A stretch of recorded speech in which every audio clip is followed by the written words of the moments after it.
ओम शांति। 4 फरवरी 2025 की वाणी है। प्रातः मुरली। ओम शांति। बाप दादा मधुबन। मीठे बच्चे, बाप तुम्हें अविनाशी ज्ञान रत्नों का दान देते हैं, तुम फिर औरों को दान देते रहो। बाबा हमें ये अविनाशी ज्ञान रत्न, इसको अविनाशी क्यों बोला जाता है? क्योंकि ये ज्ञान एक बार अगर आत्मा को उसको मिल गया तो चाहे वो उस वक्त उसको एक्सेप्ट या धारण ना भी कर पाए, मगर वो उसके अंदर से वो जाएगा नहीं, उसका बीज बैठ जाएगा। तो इसीलिए विनाशी है और वो फिर पूरे कल्प में वो कहीं ना कहीं वो ज्ञान बार बार उसको मदद करता रहेगा। तो बाबा ने कहा दान देते हैं और तुम फिर औरों को देते रहो। बाबा हमें देते हैं और ऐसे फिर हम आगे देते रहें। ऐसे ही आप देखिए, ये भी एक वृक्ष की फॉर्मेट है कि जैसे बाबा ने पहले हमें दिया और उसके बाद फिर हम आगे आगे वो बढ़ाते जा रहे हैं, तो जैसे वृक्ष बढ़ता जा रहा है, इसी दान से सदगति हो जाएगी। तो यही जो दान हम देते रहेंगे दूसरी आत्माओं को, हमारी भी सदगति होगी, दूसरी आत्माओं की भी सदगति होगी। प्रश्न है, कौन सा नया रास्ता तुम बच्चों के सिवाय कोई भी नहीं जानता है? उत्तर, घर का रास्ता, वह स्वर्ग जाने का रास्ता अभी बाप द्वारा तुम्हें मिला है। कि आत्मा, जब कोई आत्मा शरीर छोड़ती है, कोई व्यक्ति मरता है, तो वह ये तो कहता है कि मेरा वापस जाने का समय आ गया, मगर वापस कहाँ जाने का समय आ गया? कहाँ जाना है वापस?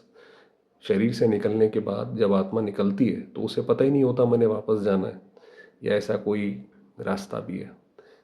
तो बाबा ने कहा ये तुम्हें ही पता है सिर्फ, कि घर का रास्ता स्वर्ग कैसे जाते हैं। लोगों ने तो अलग अलग कहानियाँ बना रखी हैं, कई कई तो उसमें से बहुत डरावनी भी हैं कि शरीर छोड़ने के बाद नर्क जाना पड़ता है, ऐसी यातनाएं सहन करनी पड़ती हैं, या फिर शरीर छोड़ने के बाद वो स्वर्ग और नर्क का जो है हिसाब होता है। मनुष्य ने कुछ किया तो है नहीं अपने जीवन में, किसी आप देखेंगे लगभग सारे मनुष्य ही कुछ एक को छोड़कर करप्शन वगैरह में इन्वॉल्व रहते हैं। तो ऐसे मनुष्यों को कैसे स्वर्ग मिल सकता है ना? तो बाबा ने कहा ये रास्ता तुम्हें पता है कि आत्मा कहाँ जाएगी, कैसे जाएगी। तुम जानते हो शांति धाम हम आत्माओं का घर है, स्वर्ग अलग है, शांति धाम अलग है। तो हम आत्माएं भी वास्तव में शांति धाम की रहवासी हैं। तो इससे हमारे मन की भटकन जैसे कि दूर होती है, हमारे मन को एक ठिकाना मिलता है कि ठीक है, वहाँ जाके वो हमारा घर है। जैसे किसी को अपनी आइडेंटिटी पता पड़ जाए कि वास्तव में मैं आत्मा कौन हूँ। ये रास्ता तुम्हारे सिवाय कोई भी नहीं जानता। तुम कहते हो अब कुंभकर्ण की नींद छोड़ो, आँख खोलो, पावन बनो। हम कहते हैं भाई अब भगवान आ गया है, अब ये बाकी सारी चीज़ें छोड़ो, आप पावन बनकर ही घर जा सकेंगे। तो ये घर जाने की जैसे कि ये कंडीशन है। गीत है जाग सजनिया जाग। ओम शांति। भगवान वाच। ये तो बाप ने समझाया है कि मनुष्य को व देवताओं को भगवान नहीं कहा जाता है, क्योंकि इनका साकारी रूप है। मनुष्य को या देवताओं को भगवान नहीं कह सकते। दुनिया में तो वो तो देवताओं को भी भगवान कह देते हैं, मनुष्यों को भी भगवान। ये भाई कोई कुछ कर दे, कहते भाई आप तो हमारे लिए भगवान के समान हो। तो बाबा ने कहा नहीं, हर एक शब्द की अपनी एक परिभाषा है। तो देवता अलग हैं, मनुष्य अलग हैं, भगवान अलग है। बाकी परमपिता परमात्मा का ना आकारी ना साकारी रूप है, इसलिए उनको शिव परमात्माएं नमः कहा जाता है।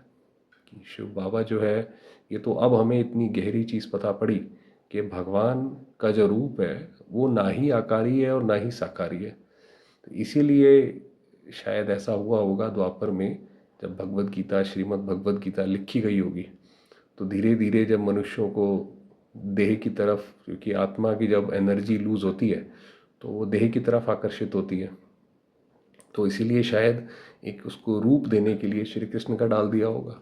तो बाबा ने कहा कि भगवान परमपिता परमात्मा ना आकारी है ना साकारी है, ज्ञान का सागर वह एक ही है। कोई मनुष्य में ज्ञान हो ही नहीं सकता। कोई भी मनुष्य में ज्ञान इसलिए नहीं हो सकता क्योंकि मनुष्य खुद ज्ञान सीखता है। पहले छोटा होता है, फिर जैसे जैसे जैसे उसकी आयु बढ़ती है तो उसको ज्ञान समझ आता जाता है। उसके बाद जब थोड़ा सा बूढ़ा हो जाता है, 50 साल 60 साल का हो जाता है, तब उसको ज्ञान काफ़ी कुछ समझ आता है। तो इसीलिए मनुष्य में ये इतना बड़ा ज्ञान जैसे बाबा ने दिया पिछले 60 70 सालों से चल रहा है, ऐसे नहीं हो सकता। किसका ज्ञान, अच्छा मनुष्यों में किसका ज्ञान नहीं हो सकता? रचता और रचना के आदि मध्य अंत का ज्ञान, अथवा आत्मा और परमात्मा का यह ज्ञान कोई में नहीं है। क्योंकि रचना का ज्ञान जब कोई बड़े बड़े साइंटिस्ट या जो विचारक रहे हैं, जब वो कोई एक्सप्लोरेशन भी करते हैं, तो उनका बहुत कम ऐसे वैज्ञानिक होते हैं या फिलोसोफर होते हैं जो कि सत्य दुनिया के सामने लाना चाहते हैं। वो तो कोई ऐसी चीज़ लाना चाहते हैं अधिकतर कि जिनसे उनका नाम हो, है ना। उनको सत्य से उनको कोई लेना देना नहीं होता। अगर भारत का कोई वैज्ञानिक है, कोई हिस्टोरियन है, अगर वो ये निकाले कि भाई भारत से ज़्यादा पाकिस्तान महान है तो यहाँ की गवर्नमेंट, यहाँ के लोग तो मानेंगे नहीं, कहेंगे भाई ये क्या बात है, ये कैसी तुमने रिसर्च करी है कि पाकिस्तान ज़्यादा महान है। तो इसका मतलब सत्य से किसी को लेना देना नहीं है। तो इसीलिए जो है रचता और रचना के आदि मध्य अंत का ज्ञान सिवाय परमात्मा के कोई नहीं दे सकता, सिर्फ वही सत्य जानता है। तो रचना के आदि मध्य अंत का ज्ञान अथवा आत्मा और परमात्मा का ये ज्ञान कोई में नहीं है। तो बाप आकर जगाते हैं, हे सजनिया, हे भक्तियाँ जागो। अब भगवान कैसे उठाते हैं कि भी हे भक्त, पहले हम भक्त थे बाबा के, अब सजनीय जागो। सभी मेल अथवा फीमेल भक्तियां हैं, भगवान को याद करते हैं। सभी ब्राइड्स याद करती हैं एक ब्राइड ग्रूम को। सभी आशिक आत्माएं परम पिता परमात्मा माशूक को याद करती हैं। हम सारे ही, चाहे ज्ञानी हो चाहे ज्ञानी हो, सारे एक तरीके से भगवान को याद करते हैं, चाहे जानते नहीं है मगर करते हैं। सभी सीताएं हैं। अब आप सोचिए कि जो रामायण में जो आता है कि राम जी की सीता चुराई गई, है ना। अब अगर किसी को उसका भावार्थ ना पता हो, तो कोई भी व्यक्ति दूसरे धर्म का होगा वो सवाल करेगा कि भाई ऐसे कैसे भगवान जी की ही वो उठा ली, है ना, सीता जी उठा ली। तो अब हमें समझ आता है कि ये सीता वास्तव में कौन है। कौन सा रावण था जो सीता को उठा के ले गया? क्यों राम ने बंदरों की सेना ली, राम को और किसी की सेना नहीं मिली? ये नहीं वो बाली से ही जब युद्ध कर रहे थे, वो तो रावण को वैसे ही दिखाते हैं हरा सकता था, तो सीता के वास्ते ही उनकी मदद ले ली होती। मगर नहीं, भगवान ने ऐसा क्यों करा और क्या उसमें राज है, अब हमें समझ आता है। तो बाबा ने कहा सभी सीताएं हैं, राम एक परम पिता परमात्मा है। राम अक्षर क्यों कहते हैं? रावण राज्य है ना, तो उसकी भेंट में राम राज्य कहा जाता है। राम है बाप। अब वास्तव में जो राम है वो है बाबा, जिसको ईश्वर भी कहते हैं, भगवान भी कहते हैं। असली नाम उनका है शिव।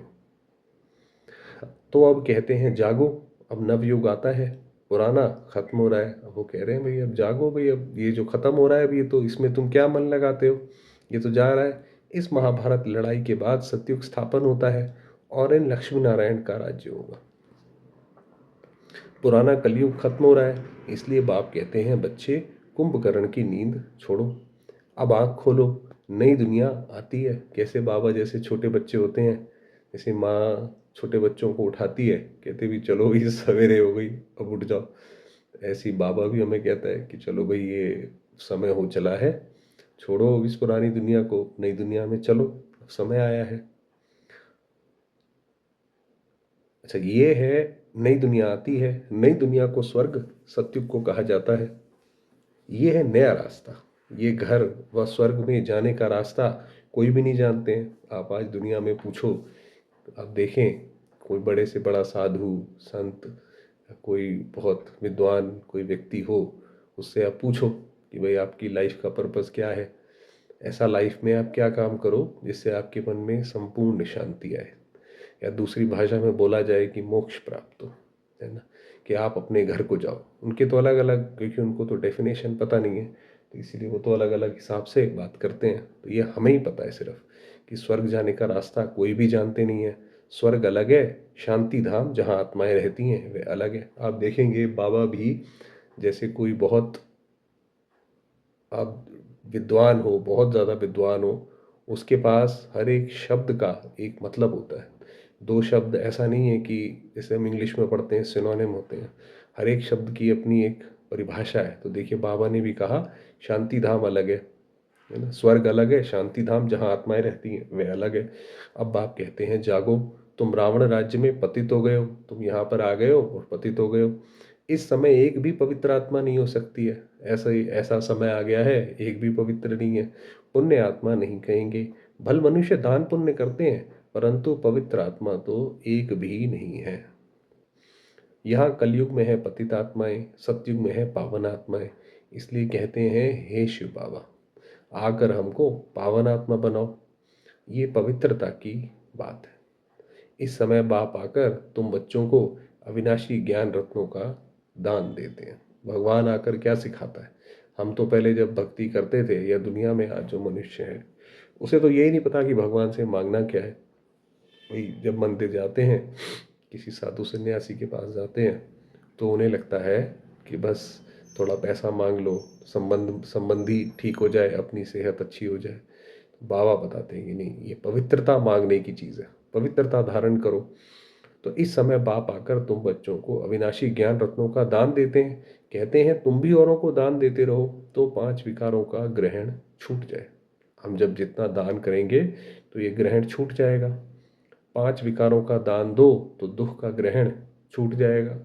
आप देखिए, जो बाबा ने बोला है कि 5 विकारों का दान दो, शायद इसी इसी से प्रेरित होकर जो आजकल के बड़े बड़े अपने आप को एस्ट्रोलॉजर या समझते हैं, वो यही कहते हैं कि भाई दान करो।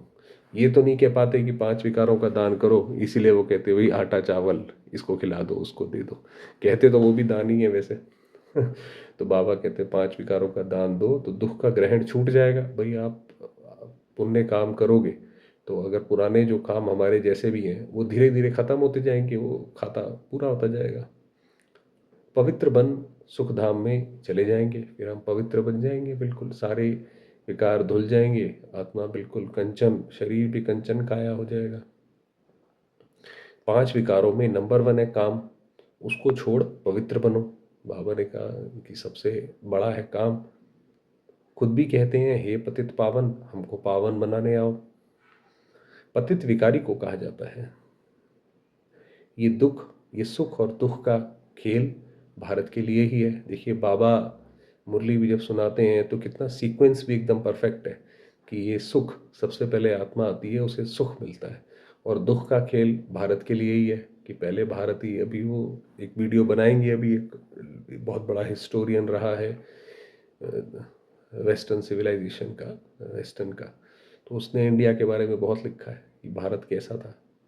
तो दुख, सुख और दुख का खेल भारत के लिए ही है। बाप भारत में ही आकर साधारण तन में प्रवेश करते हैं, फिर इनकी भी बायोग्राफी बैठ सुनाते हैं। तो बाबा जब आते हैं, शिव बाबा ब्रह्मा बाबा के तन में आए, तो फिर ब्रह्मा बाबा का भी बताया कि भाई तुम कौन सी आत्मा हो।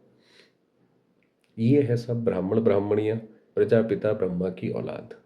तुम सबको पवित्र बनने की युक्ति बताते हो। ब्रह्मा कुमार और कुमारियाँ, तुम विकार में जा नहीं सकते हो। हम ब्रह्मा की संतान है तो नहीं जा सकते हैं। तुम ब्राह्मणों का ये एक ही जन्म है। देवता वर्ण में तुम 20 जन्म लेते हो, है ना। 12 और 8, 8 लेते हैं सतयुग में, फिर 12 लेते हैं त्रेता में, तो 20 जन्म है। वैश्य शूद्र वर्ण में 63 जन्म लेते हो। द्वापर कलयुग में दोनों मिलाकर 63 लेते हैं। ब्राह्मण वर्ण का ये अंतिम जन्म है। 63 और 20 83 हो गए, और ये आखिरी 84, तो ये अंतिम जन्म है जिसमें ही पवित्र बनना है।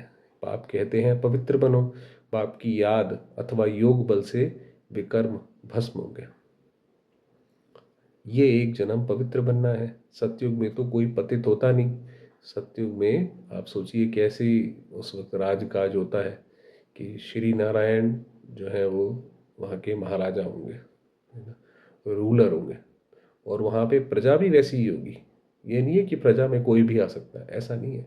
जैसे आज भी देखिए आप, जो अच्छे अच्छे देश है जो अपने आप को डेवलप्ड कहते हैं, वो भी आप वहाँ जाना चाहें तो ऐसा नहीं है कोई भी उठ के वहाँ चला जाए, उसकी भी वो बड़ी चेकिंग करते हैं। तो इसीलिए सतयुग में भी अगर जाना है तो उसके लिए नियम कानून है। तो वहाँ की जो प्रजा है वो भी पतित नहीं है। तो एक जन्म पवित्र बनना है। सतयुग में तो कोई पतित होता नहीं। अभी ये अंतिम जन्म पावन बनेंगे तो 21 जन्म पावन रहेंगे। पावन थे अब पतित बने हो। पतित हैं तब तो बुलाते हैं। पतित किसने बनाया है? रावण की आसुरी मत ने। किसने बनाया है पतित? रावण की मत।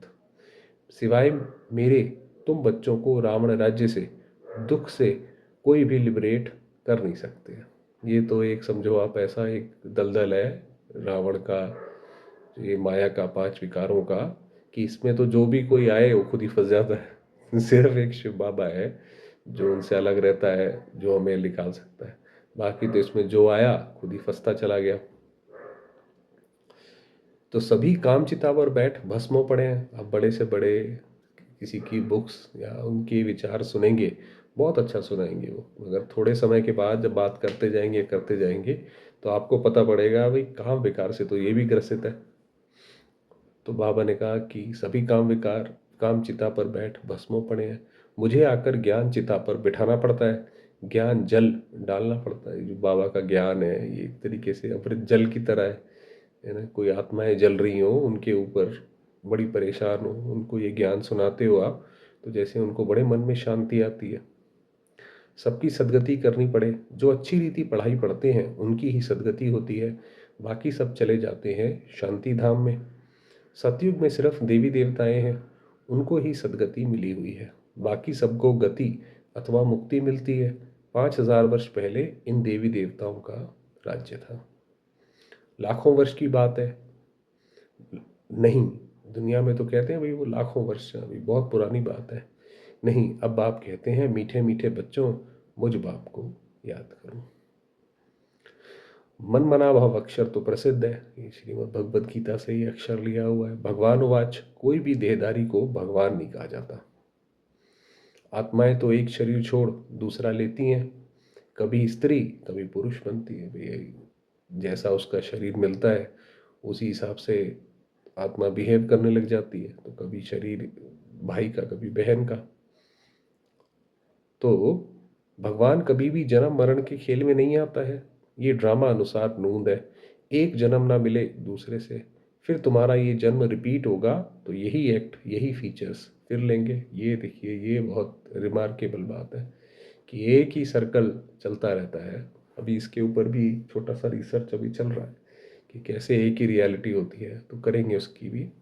तो बाबा ने कहा यही 5000 वर्ष के बाद यही आप और हम बैठे होंगे, ऐसे ही इसी शरीर में आप भी सुन रहे होंगे, हम भी बात कर रहे होंगे। तो बाबा ने कहा यही रिपीट होती है। ये ड्रामा अनादि बना बनाया है, ये बदल नहीं सकता। श्री कृष्ण का जो शरीर सतयुग में था वह फिर कहाँ से मिलेगा?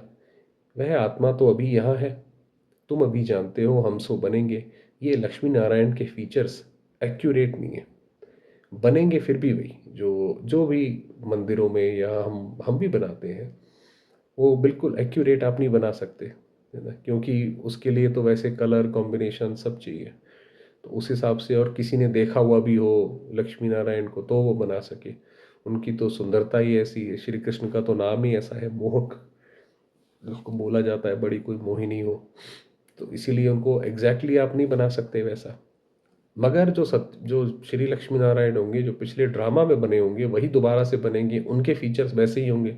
ऐसा नहीं है थोड़ा सा भी चेंज हो जाए कोई, ये बातें नया कोई समझ ना सके। ये बड़ी गहरी बातें हैं, मल्टी डायमेंशनल बातें हैं, इसके अंदर डायमेंशंस बहुत सारी हैं। अच्छी रीति जब किसको समझाओ तब 84 का चक्र जानेंगे और समझेंगे। बरोबर हर एक जन्म में नाम रूप फीचर्स आदि अलग अलग हो जाते हैं। अभी इनके अंतिम 84वें जन्म के फीचर्स ये हैं, इसलिए नारायण के फीचर्स करीब करीब ऐसे दिखाए हैं, नहीं तो मनुष्य समझ ना सकें। तुम जानते हो मम्मा बाबा ही ये लक्ष्मी नारायण बनते। अभी जिन्होंने, जब भगवान आया, कौन सी आत्माओं ने सारी दुनिया को छोड़ ऐसे भगवान पे समर्पित हुए कि उसकी आज्ञाओं पे, उसकी शिक्षाओं पे चल के दिखाया, जैसे पूरे संसार के लिए आदर्श बने। वो है ब्रह्मा सरस्वती, और उसी का फल उनको ये मिलता है कि आने वाले सतयुग में वो लक्ष्मी नारायण बनेंगे। यहाँ जो यहाँ तो पांच तत्व पवित्र है नहीं, ये शरीर सब पतित हैं। सतयुग में शरीर भी पवित्र होते हैं सतयुग में, क्योंकि यहाँ तो क्या है, हर चीज़ तमो प्रधान है। जो एयर हम ब्रीथ करते हैं वो भी पोल्यूटेड है ना। हर चीज़ में आप देखेंगे मिलावट है, खराब है। तो वहाँ पे शरीर ऐसे नहीं है, तो वहाँ के शरीर भी बहुत पवित्र है। शरीर दुख नहीं देगा, ऐसा नहीं है बीमार हो गया, आँख से नहीं दिखाई पड़ रहा, चश्मा लगाना पड़ रहा है, कानों से सुनाई नहीं पड़ रहा, वो सब नहीं होगा। श्री कृष्ण को मोस्ट ब्यूटीफुल कहते हैं, नेचुरल ब्यूटी होती है। यहाँ विलायत में भल गोरे मनुष्य हैं परंतु उनको देवता थोड़ी कहेंगे। बाबा ने कहा चलो विलायत वाले थोड़े सुंदर होते हैं, गोरे गोरे होते हैं, मगर ऐसा नहीं है कि वो देवता है। दैवी गुण तो नहीं है ना, दैवी गुण का अर्थ है, देवता का अर्थ है जिसके अंदर दैवी गुण। तो बाप कितना अच्छी रीति बैठ समझाते हैं, ये है ऊंच ते ऊंच पढ़ाई, जिससे तुम्हारी कितनी ऊंच कमाई होती है। अनगिनत हीरे जवाहरात धन होता है, वहां पर अनगिनत धन होगा।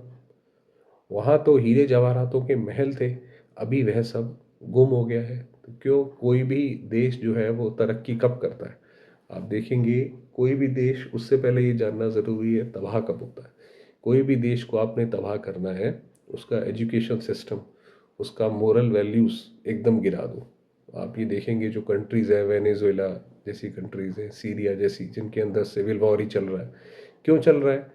क्योंकि वहाँ पे कोई मोरल वैल्यू सिस्टम बचा ही नहीं है। हर एक व्यक्ति दूसरे को काटने को दौड़ता है, उसको फ्रॉड करने की कोशिश करता है, तो उससे कोई भी देश तबाह हो जाता है।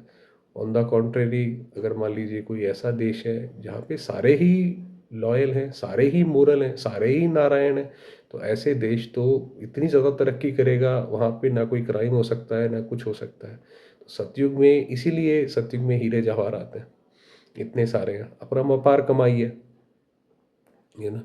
अभी सब गुम हो गया है, तो तुम कितने धनवान बनते हो, अपरंपार कमाई है 21 जन्मों के लिए, इसमें बहुत मेहनत चाहिए।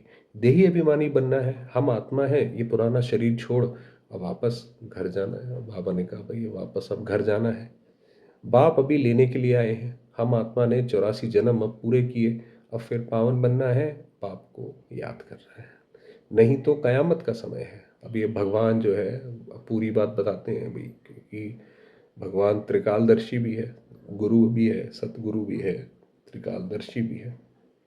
तो आने वाले काल में क्या होगा वो बताते हैं कि भाई कयामत का समय है, सजाएं खाकर वापस चले जाएंगे। नहीं अगर पुरुषार्थ करेंगे तो अंत में सजाएं खानी पड़ेंगी। वो तो आत्मा को तो पावन बनना ही है, चाहे ऐसे बने चाहे वैसे बने। हिसाब किताब तो सबको चुकतू करना ही है। भक्ति मार्ग में काशी कलवट खाते थे। काशी कलवट, वो बनारस में एक कुआं है जिसके अंदर ऐसे तलवारें लगी हुई हैं। तो उसके अंदर कूद जाते थे, ये सोच के कि भगवान के प्रति जैसे हम समर्पित होते हैं, तो वो खाते थे। तो भी कोई मुक्ति को नहीं पाते थे, तो उसमें कूदते तो ये थे कि चलो भाई ये जन्म मरण के चक्र से मुक्त हो जाए, है ना। तो कोई उसके बाद भी कोई मुक्ति नहीं मिलती थी। वह है भक्ति मार्ग, ये है ज्ञान मार्ग।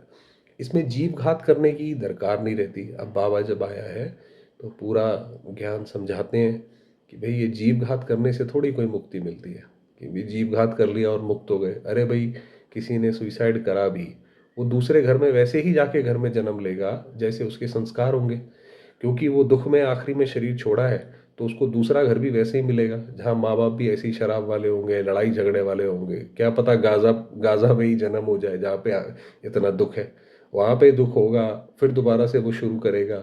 क्योंकि यहाँ पे जो सुइसाइड करने की नौबत क्यों आई, क्योंकि आत्मा में कमी थी, वो चीज़ों को नहीं ठीक तरीके से काम कर पाई, इसलिए ख़राब कर दिया, संबंध भी ख़राब कर दिए, शरीर भी ख़राब कर दिया, सब कुछ परिस्थितियाँ भी ख़राब कर दी, सब खराब कर दी। तो वही जब दूसरे शरीर में भी जाएगी, कमी तो उसके अंदर वहाँ पे भी चली गई, संस्कार तो वही चले गए, तो फिर दोबारा से वहाँ पे शरीर भी खराब, क्या कहते हैं, परिवार भी खराब, फिर दोबारा से तो मुक्ति तो मिली नहीं। तो इसीलिए बाबा ने कहा जीव घात से कुछ नहीं होता, दरकार नहीं है। इसलिए वह है जीव घात जो भक्ति में करते हैं काशी कलवट, फिर भी भावना रहती है कि मुक्ति को पावे, इसलिए पापों का हिसाब किताब चुकतू हो, फिर चालू हो जाता है भाई। फिर भी जो करते हैं भाई, ठीक है, भगवान के नाम पे जो भी उन्होंने करा है तो थोड़ा पाप से मुक्त हो जाते हैं, मगर वो जैसे ही अगला जन्म होता है फिर शुरू हो जाता है। तो अभी तो काशी कलवट का कोई मुश्किल साहस रखते हैं तो गवर्नमेंट ने भी बंद करा दिया। बाकी मुक्ति और जीवन मुक्ति नहीं मिल सकती। बाबा ने कहा चाहे वो जान भी दे दें, उससे मुक्ति जीवन मुक्ति नहीं मिलेगी। जो नियम है, परमात्मा नियम सख्त है, नहीं मिल सकती। बाप बगैर जीवन मुक्ति कोई दे नहीं सकते हैं, कोई दे ही नहीं सकते हैं। आत्माएं आती रहती हैं, फिर वापस कैसे जाएंगे। आप सोचिए कोई बीच में से ऐसे चला जाए, तो ये तो जैसे खेल ही खराब हो जाए। भाई दो टीम्स खेल रही हैं, उसमें से एक टीम कहती है भाई हम नहीं खेलेंगे, तो वो तो पूरा मैच ही खराब हो गया। तो ऐसा नहीं है, ये जो सृष्टि का नाटक है ये बिल्कुल एक्यूरेट है। यहाँ से कोई भी आत्मा अपनी मर्जी से छोड़ के जाए कि मैं नहीं खेलती हूँ, नहीं जा सकती है। तो बाबा ने कहा नहीं हो सकता।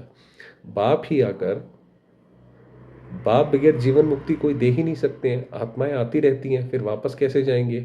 बाप ही आकर सर्व की सदगति कर वापस ले जाएंगे। सतयुग में बहुत थोड़े मनुष्य रहते हैं। आत्मा तो कभी विनाश नहीं होती है, आत्मा विनाशी है, शरीर विनाशी है।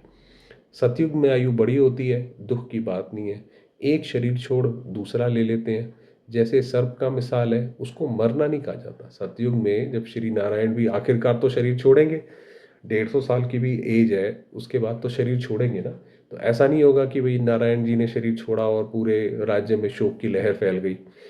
ये तो सोचने की बात है ना। भाई सत्युग में बाबा ने कहा कि देवता जो है दुखी नहीं होते हैं, जब नारायण शरीर छोड़ेंगे तो दुखी होंगे? तो नहीं, उसका भी बाबा ने आंसर बताया। इसलिए ये ज्ञान पूरा है कि जब वहाँ पे कोई ये शब्द नहीं होता कि भाई मर गए, है ना। वो तो जब उनको पता रहेगा, जो शरीर छोड़ने वाला है वो भी खुशी खुशी अपना, उसको एक साक्षात्कार हो जाएगा, मेरा नया शरीर है, तो वहाँ जाएगा। और जो बाकी भी होंगे वो मोह जीत होंगे। ऐसा नहीं है कि हाय राम श्री नारायण जा रहे हैं, अब हमारे राज्य का क्या होगा, कोई आक्रमण ना कर दे, ऐसा होगा वैसा होगा, नहीं। वो आत्मिक जैसे जो ज्ञान है वो बिल्कुल सजग, जो जगती ज्योति आत्मा है, जगती ज्योत है। तो वो भूलता नहीं है बात ये कि भाई मैं आत्मा ही हूँ और सामने वाली भी आत्मा है।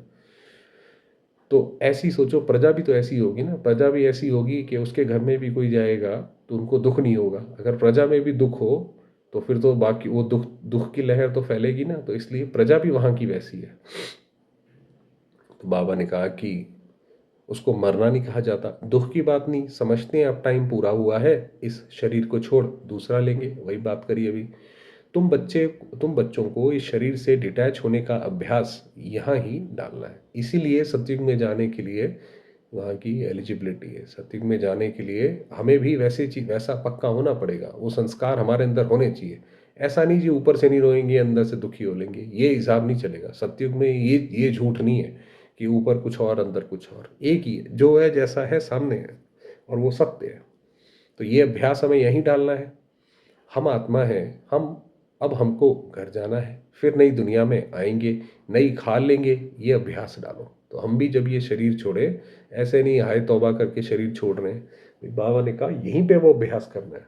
तो हम भी जब शरीर छोड़े, बिल्कुल शांति में शरीर छोड़े, हमारे आसपास वाले भी जो हों उनको भी दुख ना हो, उनको भी लगे कि हाँ भाई ये कोई बहुत अच्छी आत्मा थी जिसने शरीर छोड़ा है। तुम जानते हो आत्मा 84 शरीर लेती है, मनुष्यों ने फिर 84 लाख कह दिया है। बाप के लिए तो फिर अनगिनत ठिक्कर बित्तर में कह देते हैं। उसको कहा जाता है धर्म की ग्लानि।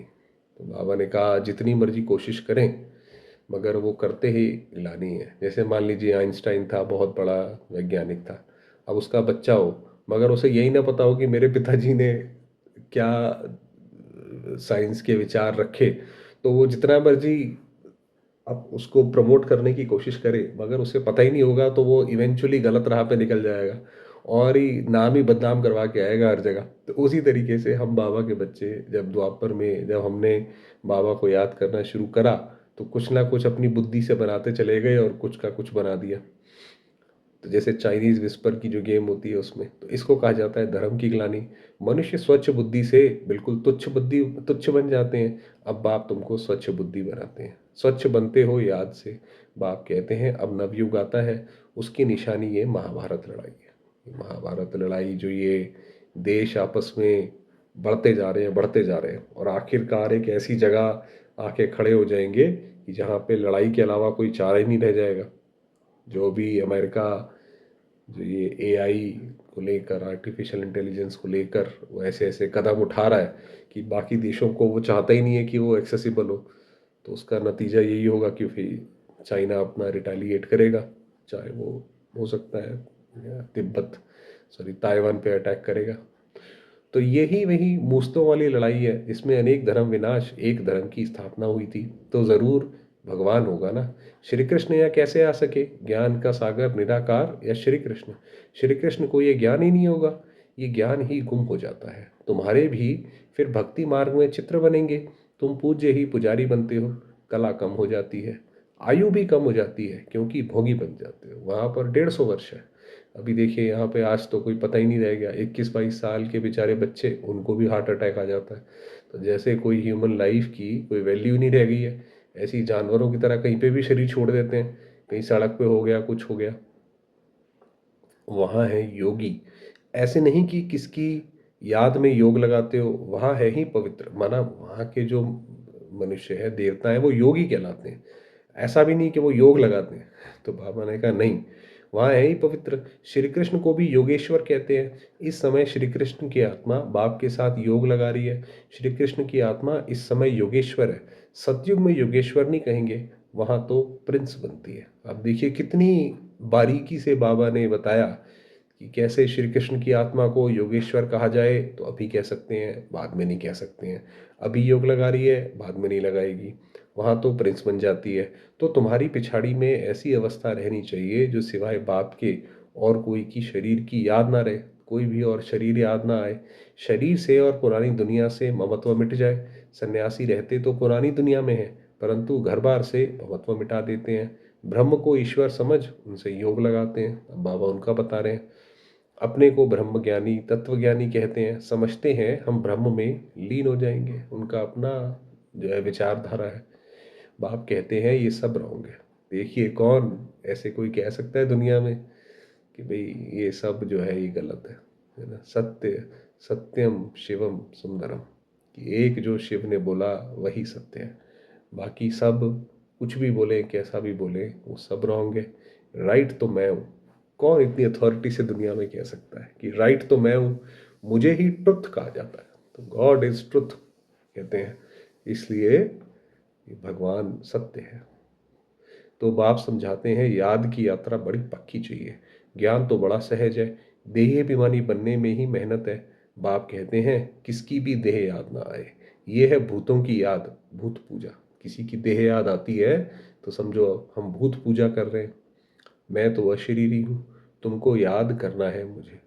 बाबा ने कहा मैं अशरीरी हूँ, मुझे परम धाम में, जैसे बाबा परम धाम में ज्योतिर्बिंदु चमक रहे हैं, तो उस beautiful light, God truth personified, उसको हम देख रहे हैं। तो बाबा ने कहा ऐसे याद करना है। इन आंखों से देखते हुए बुद्धि से बाप को याद करो, बाप के डायरेक्शन पर चलो, तो धर्मराज की सजाओं से छूट जाएंगे। पावन बनेंगी तो सजाएं खत्म हो जाएंगी। बड़ी भारी मंजिल है। प्रजा बनना तो बहुत सहज है, उसमें भी साहूकार प्रजा, गरीब प्रजा कौन कौन बन सकते हैं, सब समझाते हैं, है ना। तो बाबा ने कहा कि वहाँ पे आप क्या बनना चाहते हो, ये डिपेंड करता है कि आपकी अवस्था कैसी है। क्योंकि वहाँ पे धर्म और राज्य सत्ता है। तो राज्य पाना वो बात ठीक है कि राज्य मिलेगा, वो तो जो सेवा करेंगे वो बात उससे मिलेगा, सही बात है। मगर जो धर्म सत्ता है, मतलब धारणा से, तो जो साहूकार प्रजा, जितनी जितनी प्रजा नीचे होती जाएगी उतनी उतनी धारणाएं भी कम कम कम होती जाएंगी। तो जितनी हमारे अंदर धारणा होगी उस हिसाब से वहाँ पे हमारा पद होगा। तो बाबा ने कहा सब होंगे। पिछाड़ी में तुम्हारे बुद्धि का योग रहना चाहिए बाप और घर से। आप सोचो हर जगह ऐसा विनाश हो रहा हो और हमारा ध्यान केवल एक अर्जुन की तरह जैसे उसकी आंख में था। तो एक आंख में शिव बाबा और दूसरे में शांति धाम, और कुछ ना दिखाई दे कि ये मरा वो मरा, इसने ये बोला उसने वो बोला। सब चीज़ों से जैसे हम उपराम हो जाए, तो ऐसा हो। जैसे एक्टर्स का नाटक में पार्ट पूरा होता है तो बुद्धि चली जा घर में चली जाती है। ये है बेहद की बात। एक्टर्स का नाटक में मतलब कि जैसे कोई एक्ट कर रहा हो, अब उसको पता है कि ये आखिरी एक्ट है, इसके बाद मुझे घर जाना है। तो बाबा ने देखिए कितने बढ़िया बात बोली कि एक्टर्स का नाटक में पार्ट होता है भाई, अब उनको पता है कि भाई अभी ये हो गया है, अब मुझे घर जाना है। तो वो कर रहा होगा एक्ट, और उसको लास्ट में रहेगा कि चलो भाई ये जल्दी करो घर जाऊँ, है ना। घर वाले वेट कर रहे होंगे, खाना खाऊंगा आराम करूंगा। तो कैसे उसका आखिरी में ही चलता रहता है, तो उसी तरीके से हमारा भी ये हो कि भाई बस ये ख़त्म हो गया, अब हम जा रहे हैं घर, अब अपने वापस, हमें भी वो रहे। ये है बेहद की बात। वह होती है हद की आमदनी, ये है बेहद की आमदनी। अच्छे एक्टर्स की आमदनी भी बहुत होती है। तो बाप कहते हैं गृहस्थ व्यवहार में रहते बुद्धि योग वहाँ लगाना है। वह आशिक माशूक होते हैं एक दो के, यहाँ तो सब आशिक हैं एक माशूक के। उनको ही सब याद करते हैं। वंडरफुल मुसाफिर है ना, इस समय आए हैं सबको दुखों सब दुखों से छुड़ाकर सदगति में ले जाने के लिए अब बाबा आए हुए हैं। उनको कहा जाता है सच्चा सच्चा माशूक। वह एक दो के शरीर पर आशिक होते हैं, विकार की बात नहीं। पहले की बात है, आज तो ऐसा नहीं देखने को मिलता। कि पहले जो होता था आपस में जब वो प्यार करते थे तो शरीर की बात नहीं होती थी, है ना। तो बाबा ने कहा वो पहले की बात है, विकार की बात नहीं। उसको कहेंगे देह अभिमान का योग, फिर भी कहेंगे तो देह अभिमान का ही, क्योंकि दूसरी आत्मा को उसके शरीर का याद कर रहे हैं, चाहे विकार की दृष्टि नहीं है। वह भूतों की याद हो गई। मनुष्य को याद करना माना पांच भूतों को, प्रकृति को याद करना। तो इसीलिए भूत बन जाते हैं तो मनुष्यों को याद करते हैं। बाप कहते हैं प्रकृति को भूल मुझे याद करो। प्रकृति को भूल जाओ, डायरेक्ट मुझे याद करो। मेहनत है ना, और फिर दैवी गुण भी चाहिए। कोई से बदला लेना, ये भी आसुरी गुण है। कि अपने मन में रखना कि अच्छा जब मुझे मौका मिलेगा अब इनको मैं सिखाऊंगा। तो बाबा ने कहा ये आसुरी गुण है। ये तो असुर राक्षस जो होते हैं, या आप देखेंगे भूत जिनको बोलते हैं, वो भूत कौन होते हैं? भूत प्रेत यही होते हैं। उनके मन में यही बात रहती है, अरे इसने मुझे इतने साल पहले ये बोला था। तो हम आसुर या भूत तो नहीं है, तो ये आसुरी गुण है। सतयुग में होता ही है एक धर्म, बदले की बात नहीं है। वह है ही अद्वैत देवता धर्म, जो शिव बाबा बगैर कोई स्थापन कर ना सके। सूक्ष्म वतनवासी देवताओं को कहेंगे फरिश्ते। अब बाबा ने बताया सूक्ष्म वतन में जब हम आत्माएं जाती हैं, चाहे एडवांस पार्टी की आती हैं या जो भी आत्माएं हैं, वो होते हैं फरिश्ते। अंत में जब बिल्कुल दुनिया की हालत ख़राब हो जाएगी, जब लोगों का किसी भी चीज़ का आधार नहीं रहेगा, तो सोचिए लोगों की क्या हालत होगी। बिजली भी नहीं है, खाने को भी नहीं है, पीने को भी नहीं है, संबंधों में भी कड़वाहट है, तो मनुष्य तो पागल हो जाएगा। ऐसे समय में जो ये देवताओं का पार्ट, ये फरिश्तों का पार्ट चलेगा। इस समय तो तुम हो ब्राह्मण, फिर फरिश्ता बनेंगे हम ही, फिर जाके वो फरिश्ता बनेंगे। फिर वापस जाएंगे घर, फिर वापस जाएंगे घर, फिर नई दुनिया में आकर दैवी गुण वाले मनुष्य अर्थात देवता बनेंगे। फिर हम देव फरिश्तों का पार्ट बजाकर फिर घर जाएंगे, फिर उसके बाद देवता बनेंगे। अभी शूद्र से ब्राह्मण बनते हो, प्रजापिता ब्रह्मा का बच्चा ना बने तो वर्षा कैसे लेंगे? ये प्रजापिता ब्रह्मा और मम्मा, यही फिर लक्ष्मी नारायण बनते हैं। अब देखो, तुमको जैनी लोग कहते हैं हमारा जैन धर्म सबसे पुराना है। अब वास्तव में महावीर तो आदि देव ब्रह्मा को ही कहते हैं। जो जितने भी धर्म है वो वास्तव में आप देखेंगे यही जो बाबा ने स्थापन किया है, इसको ही अलग अलग नामों से, रूपों से याद करते हैं। हर एक धर्म जैसे भगवान की एक पर्टिकुलर महिमा को आगे बढ़ाता है। सिख धर्म में आप देखेंगे सतगुरु अकाल, कि सतगुरु ने आकर क्या क्या किया, वो आपको सिख धर्म में पूरा देखने को मिलेगा। है ना। ऐसे ही किसी धर्म में आपको मालिक, कि अल्लाह मालिक है ना, परवरदिगार। तो उस जो उसका मालिक है वो कैसे मालिक है, वो आपको दूसरे धर्म में मिलेगा। तो ऐसे ऐसे करके इसलिए बाद में एक धर्म सारे एक हो जाएंगे जब पता पड़ेगा भगवान तो एक ही है, उसी की हम बंदगी करते हैं सारे अलग अलग धर्मों के द्वारा भी। तो बाबा ने कहा अभी तो महावीर की बात करी, है ब्रह्मा ही, परंतु कोई जैन मुनि आया तो उसने महावीर नाम रख दिया है। अभी तुम सब महावीर हो ना, माया पर जीत पा रहे हो, तुम सब बहादुर बनते हो। सच्चे सच्चे महावीर महावीरनियाँ तुम हो।